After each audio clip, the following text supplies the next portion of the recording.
Hey, Math 20-2. Today we're going to look at some mathematical reasoning, inductive reasoning, conjectures, and counterexamples.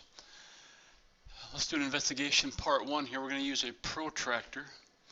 The circle shown has center at O and a diameter of AB. Remember, diameter goes from one point on the circle to another point in the circle through the center. Use a protractor to measure angle ACB and record your answer. So I've got a protractor here. We're going to move it over and set the vertex at the center of the protractor, the vertex of the angle. We'll rotate this so it's on the base is on line AC, and let's make this a little bit larger so you can see what angle this should be there. So we can see that angle ACB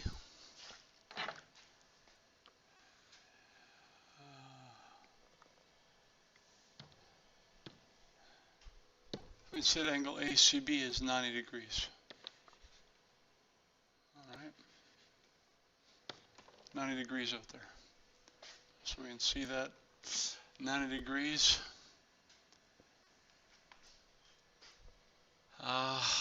Mark a point D on the circumference of the circle.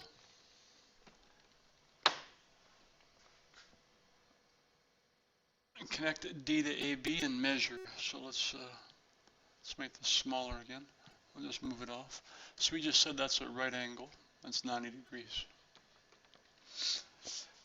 So it asks us to mark a point D on the circumference of the circle and connect D to AB. So pick a point D. It doesn't really matter where it is. Let's say D is right here.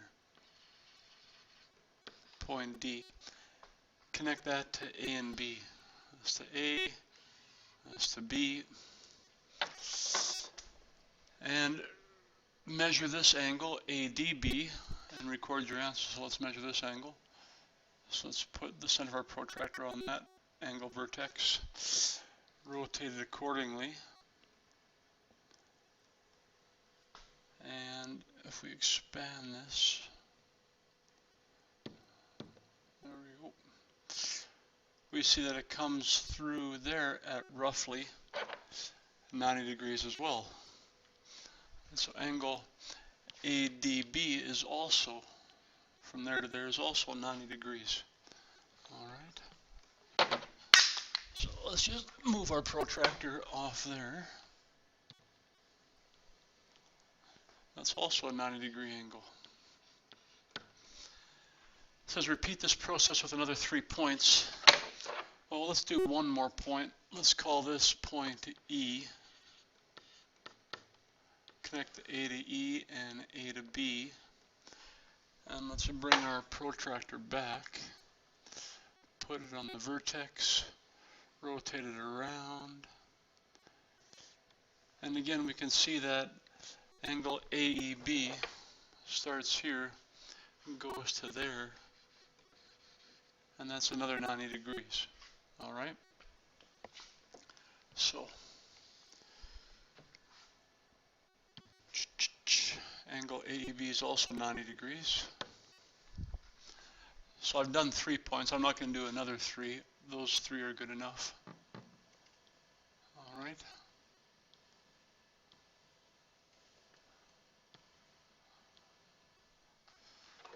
So there's our protractor. We'll just keep it there in case we need it again. So now, what conclusions can we make based on the observations from your work and the answers that we came up with? So let's make a conclusion. I would have to say that any angle made on the circumference of the circle whose arms pass through the endpoints of its diameter is 90 degrees. Or if you want to talk about mathematics, we could say that any angle that inscribes a diameter is 90 degrees.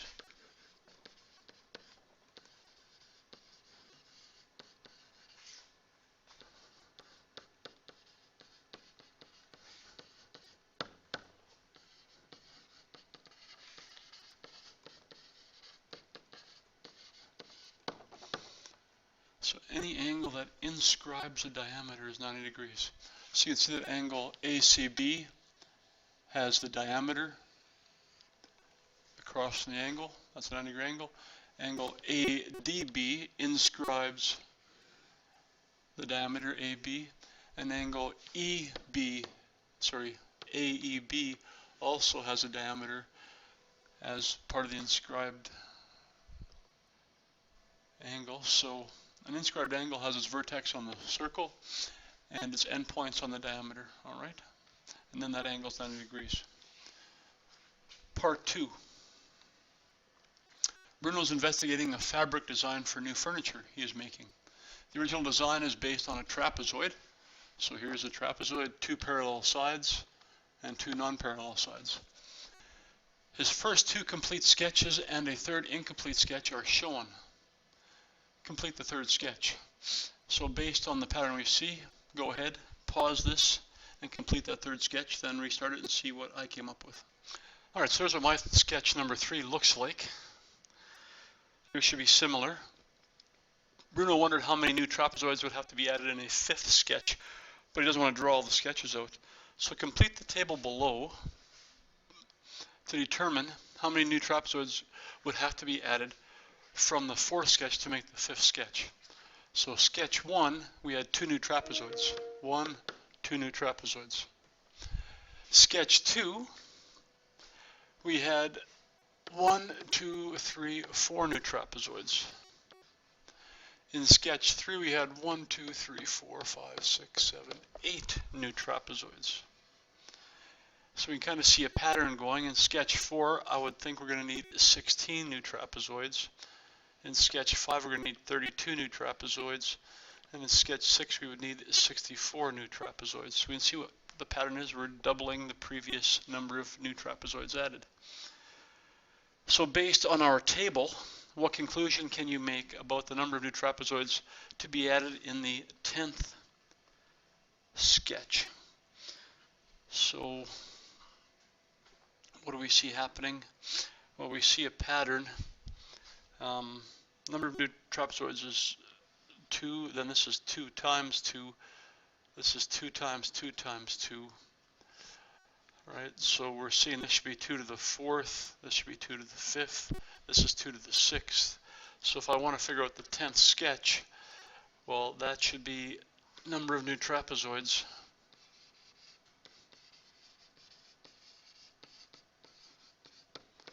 would equal 2 to the exponent 10. All right, or you can figure that out, that's 1,024 new trapezoids should be added in the 10th sketch. All right, so we're just looking at a pattern from that table, and we're applying it to another question. Inductive reasoning. In the investigation on the previous page, we based our conclusion on the patterns and observations we made. We call this inductive reasoning. So we made some patterns, looked at what happened, and we made a statement based on inductive reasoning. We can arrive at a conclusion, a generalization, or an educated guess based on our experience, our observations, and our patterns. The conclusions of the investigation on the previous page are all called conjectures. All right. So a conjecture is a conclusion or a generalization or an educated guess which is arrived at by using inductive reasoning. Note the use of tables when determining conjectures, such as those in part 2 of the investigation, is strongly encouraged. Strongly encouraged. And conjectures may or may not be true. Therefore, basing a conclusion or on inductive reasoning alone is not a valid method of proof. So conjectures may also be false. You never know. We're just making a guess based on our observations. So example 1. Explain how you used inductive reasoning to arrive at a conjecture from part 1 of the investigation. Well, we measured 4 angles that had the diameter AB inscribed in them. And we made a conclusion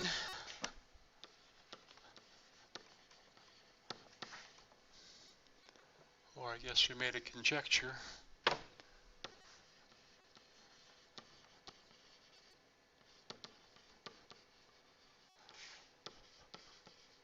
about all such angles based on our observations of these four.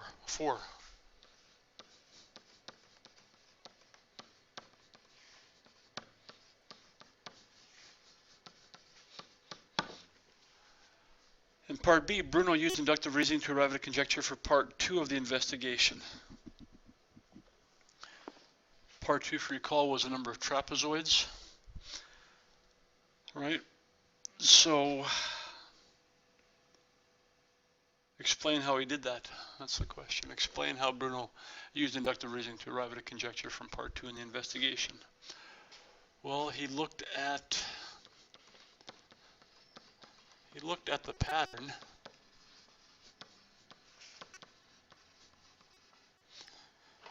from the first 3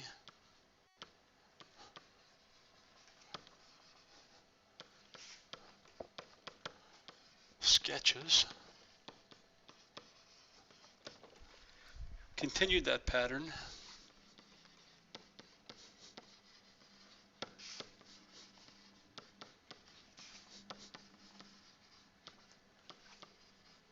for his conjecture.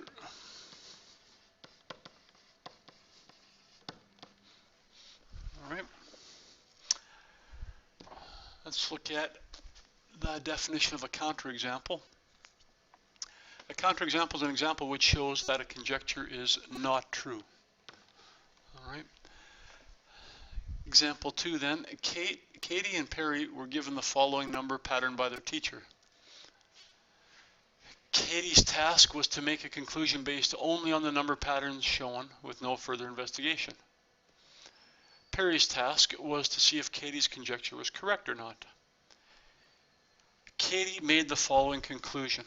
So if we look at this, 2 squared plus 1 equals a prime number, 4 squared plus 1 is a prime number, and so on. 6, 10, 20, 36. Katie made the conjecture when an even number is squared and 1 is added, the result is a prime number. Katie's conclusion is a conjecture.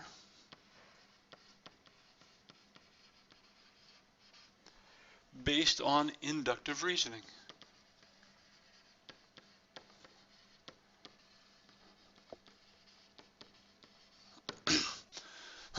Excuse me, so we've got 6 examples. Katie looked at those 6 examples and said, based on what I see in those 6 examples, I can make this conjecture. When an even number is squared and 1 is added to it, we get a prime number. Perry investigated Katie's conjecture further by using even numbers not shown. She correctly stated that Katie's conjecture is false.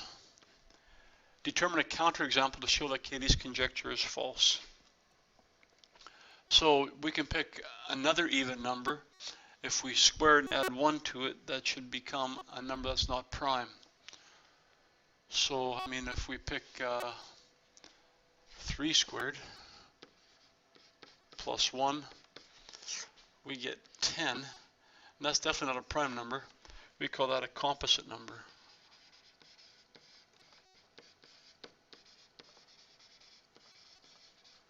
Now up above we have 6 examples that work, so it would make sense that this conjecture is true, but it only takes one counterexample that doesn't work to prove the conjecture is false. Alright, so Perry proved the conjecture is false with 1 counterexample. So when a conjecture is shown to be false, it may be possible to revise the conjecture as illustrated in the next example. Example 3. Mick and Sue were discussing what conjecture could be made regarding the prime number pattern shown to the right. They both agreed to the following conjecture. The sum of 2 prime numbers is an even number. Right? 3 and 5, 5 and 7, 7 and 11, and so on. So the sum of 2 prime numbers is an even number. Seems like a good conjecture. A, provide a counterexample which shows that their conjecture is false. Well, if I use the only even prime number, 2, and add that to another prime number, 3, I do not get an even number. 2 plus 3 equals 5. That's an odd number. So let's revise their conjecture so it holds true for prime numbers. Note there's only one prime number that's even. All the rest of the prime numbers are odd. So this conjecture should be true for every other set of prime numbers that we don't have to use the number 2 with. So if I want to revise this conjecture, I might say something like this. The sum of two prime numbers, so the same as they started, the sum of two prime numbers, one of which is not the number 2,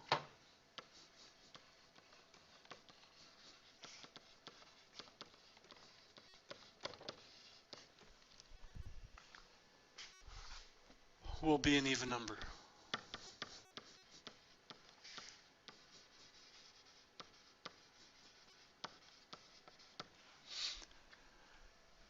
Make a conjecture based on the number pattern if the condition prime number was removed. So if we don't have to have a prime number, change the conjecture a little bit. If I look up at the pattern they got going, all the numbers on the left have something in common. And they are all odd numbers. So we could simply say the sum of two odd numbers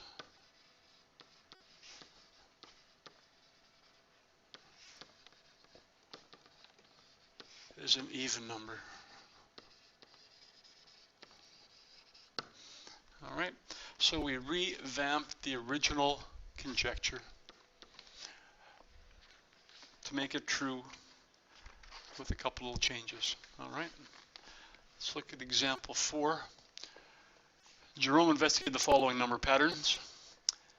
1 plus 2 plus 3 is 6, 5, 6, and 7. Add those together, we get 18. Do the same thing for some negative sets. He noticed that in all the patterns, 3 consecutive integers are being added. 1, 2, 3, 5, 6, 7, negative 6, negative 5, negative 4. Right, 2 more number patterns showing the sum of 3 consecutive integers. So 2 more number patterns, doesn't really matter which ones you choose. You know, 1, 2, 3, maybe we're going to use 3, 4, 5 here. 3 plus 4 plus 5 gives us 12. Maybe I'll try some other negative ones. Maybe we'll go negative 9 plus negative 8 plus negative 7. So what does that give us? Negative 24. So there's 2 more number patterns showing the sum of 3 consecutive integers. Use inductive reasoning to make a conjecture based on the sum of these 3 consecutive integers. So inductive reasoning, I'm trying to look for a pattern here and see something that's happening. Well, if I focus on the middle number and the sum, the middle number and the sum, the middle number and the sum, they all seem to have something in common. Middle number and sum. Looks like if I go 2 times the number of integers added together, gives me 6. 4 this time, times my 3 integers added together is 12. 6 times my integers added together is 18. Negative 5 times my 3 integers is negative 15. Looks like this pattern seems to be holding up. All right. So if I'm going to use inductive reasoning, I might say the sum of 3 consecutive integers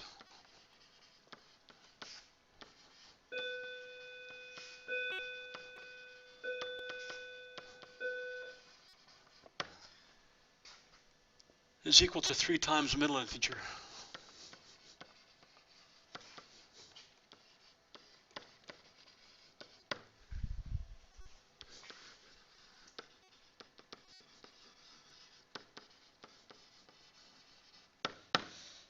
All right.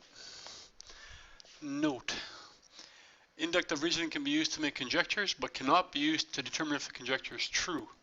We can never be certain that a conjecture is true for every possible case. Never. We can never be certain that it's true for every possible case. We know it to be only true for the cases we've investigated. To prove a conjecture is true, we need to use logical or deductive reasoning. We'll learn that next lesson. However, we can prove a conjecture false with one counterexample. So a conjecture is easily proven false, but we can't prove it true until we learn some other types of reasoning. The conjectures in class example 3 and 4 are true, and we'll prove those using deductive reasoning next lesson. Let's look at example 5. Dawn graphed the equation y equals x to the x using her graphing calculator and the window screen shown. After observing the screen, she made the conjecture that this graph has the domain x is greater than 0 but any other real number. Show that her conjecture is not true by providing a counterexample. Alright. Well, first off, let's graph this and see if we get to see the same thing. Alright, so here's our graphing calculator. You want to go to your y equals screen and type in the equation that Dawn graphed, x to the exponent x. And we've got a window setting there, so let's go to our window. And x is from -5 to 5 by a scale of 1. Y is from -4 to 4 by a scale of 1. And if I hit graph, now we can see that picture. So, based on this graph, Dawn made the conjecture that this has a domain where x is greater than 0. So we can see that Dawn's saying that all the x coordinates of this graph are that direction, and so she's saying the domain x is greater than 0. Makes sense. Based on looking at that graph, that would make sense.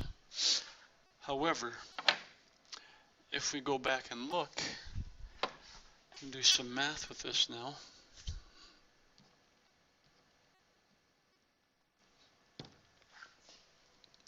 I just have to provide one counterexample to prove this isn't true. So let's pick any number that is less than 0. So maybe the easiest one might be try when x is something less than 0. Try when x is -1. So you got y equals -1 to the -1.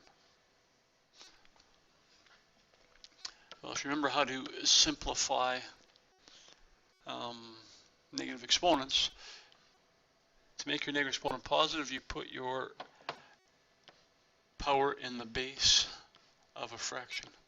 So we get 1 over -1 to the first, and -1 to the first is -1, and 1 divided by -1 should be -1. Well, if x can't be greater than 0, then we shouldn't get a value for y, but we've got a value for y. So we could say x equals -1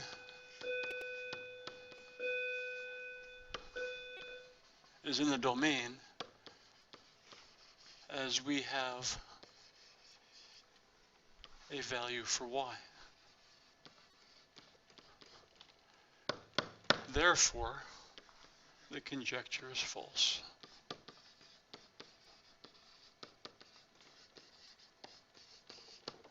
All right. Excellent. You guys have your self-assessment. There's the first set of questions. Away you go.